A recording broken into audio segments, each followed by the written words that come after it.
Good day mga katatak, samahan niyo po kami sa aming journey sa aming maliit na t-shirt printing business. Ito po sa aming first episode, pag-uusapan natin kung bakit nga ba t-shirt printing business ang napili naming business. Number 1, isa po ito sa mga cheapest business na pwede namang simulan. Baka may mag-react po dyan, teka bakit paano mo nasabing cheapest? Ang mamahal ng mga ginagamit na aparato sa pag-t-shirt printing business. Isa po sa tinutukoy kong proseso ay ang tinatawag natin silk screen printing. Sa prosesong ito, kailangan mo lang a piece of wood, a piece of cloth, tinatawag natin silk, at pintura. Pero ang pinaka-importanting bagay na meron ka dapat dito sa ganitong proseso ay yung skills.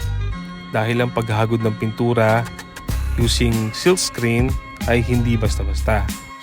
Naalala ko nung first time ako mag-silk screen, that was back in 90s nung ako ay high school. Tinuro ito sa aming school sa THE. Doon din ako nagkaroon ng interest sa t-shirt printing. Hanggang sa gawin ko na nga itong business.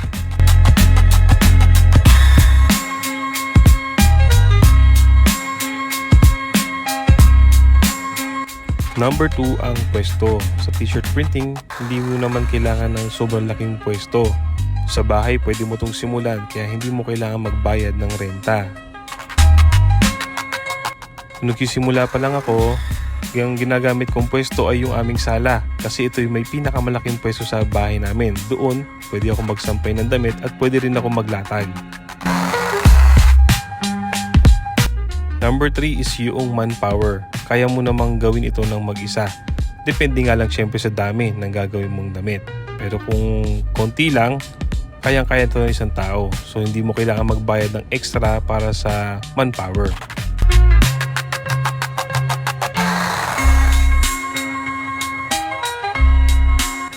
Panghuli ay yung demand. Ang damit ay necessity. So lahat ng tao nagdadamit. So malaki ang chance mo na makakuha ka talaga ng projects dahil lahat naman tayo nagsusuot ng damit.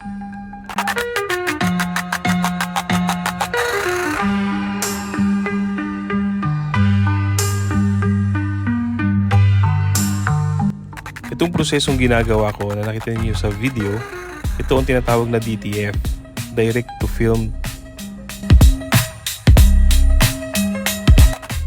Magpiprint ka ng design sa film and then saka mo siya ililipat sa damit using heat press tulad niyan.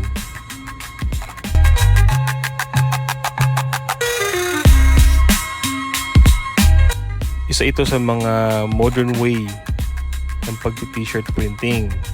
However, para sa nagsisimula, hindi ko ito masasuggest dahil malaki nga ang pwede mong ilabas na kaperahan dahil mahal ang mga machine na ginagamit dito. Ang payo ko lang, any business na papasukin mo, make sure lang na maggagawa ka muna ng research about dun sa business. And make sure din na yung business na papasukin mo ay alam mo talaga, hindi lang dahil uso. Tulad sa amin, nag-start to as hobby lang. Pero since nakita kong may potential, ginawa namin business. So yun lang muna mga katatak, sana may natutunan kayo. At the same time, sana mag-subscribe din kayo sa aming channel at subaybayan ang iba pa naming mga projects. Thank you!